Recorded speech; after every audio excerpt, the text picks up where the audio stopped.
I never imagined those words would come from the woman I once dreamed of marrying. If your parents want to come to our wedding, they'll need to give us $50,000. Her tone was calm, almost indifferent, as if she were discussing the color of the table linens. The room went silent. I waited for a smirk, a laugh, some sign that she was joking. But Claire wasn't joking. For 2 years, I believed she was everything I'd been looking for: bright, charming, confident. Everyone thought we were perfect together. My parents adored her in the beginning. But as our engagement dragged on and the wedding plans grew grander, something about her began to change. It stopped being about us and started being about appearances. She wanted a spectacle, a beachside ceremony, imported flowers, a designer gown, a custom orchestra. Every suggestion I made about simplifying things was met with that same cool smile and her favorite line: "It's not about what we need, it's about what we deserve." When she brought the demand about my parents, I finally understood it wasn't just about the wedding.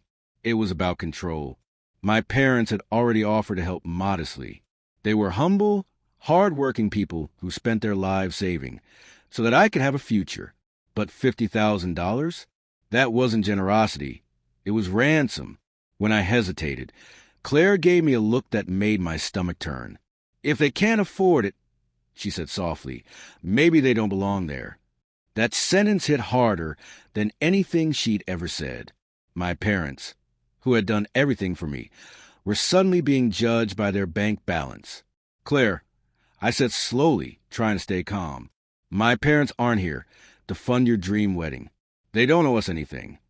She sighed as if I were a child who didn't understand. "It's not about owing. It's about keeping standards high. We can't have a cheap small-town celebration. People will talk." It took everything in me not to shout. My parents weren't rich, but they were proud, decent people. To hear her speak of them as if they were unworthy was unbearable. Over the next few days, I tried to reason with her. Every talk turned into bargaining. "Maybe not 50, she'd say, pretending to compromise. "But they should at least make a meaningful contribution. Otherwise, what will people think?" That phrase, "what will people think?" started echoing through everything she said. The more I listened, the more I realized she cared more about the audience than the marriage. Every plan, every decision was about how it would look on camera, not how it would feel in our hearts. One night, I called my mother. I didn't tell her the full story, just that things didn't feel right. She was quiet for a long time before saying softly, "Son, real love doesn't demand from your family. It embraces them." Her words stayed with me. 2 weeks later, Claire hosted a dinner with her friends to finalize the wedding arrangements. The conversation was shallow, filled with talk of designers and catering. Then one of her friends laughed and said, "You should charge admission for this wedding. You'd make your money back." Claire smirked. "Don't tempt me. His parents already have the VIP price." Everyone at the table laughed. Except me. My face went hot.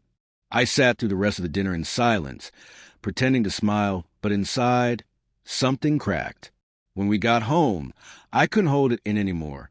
"Do you even hear yourself?" I asked. "You're mocking my parents like they're beneath you." She crossed her arms. "You're twisting my words. I'm just making sure this wedding reflects who we are. Your parents should be proud to contribute." I stared at her, and for the first time, I truly saw her. Not the woman I had fallen for, but the person she had become, or maybe always was. This wasn't about love. It was about image, status, control. The next morning, I called off the wedding. She didn't cry. She didn't beg. She just stood there, her face unreadable, and said, "You'll regret this someday." Maybe once I would have. But when I told my parents, my mother smiled through her tears, and my father placed a hand on my shoulder. "I'm proud of you, son," he said simply. It wasn't the ending I dreamed of, but it was the one I needed. For the first time in months, I felt like I could breathe again. I learned something that day. Love doesn't come with a price tag, and dignity should never be negotiated. The people who truly care about you don't measure your worth in money or appearances. They just show up quietly, faithfully, without expecting anything in return.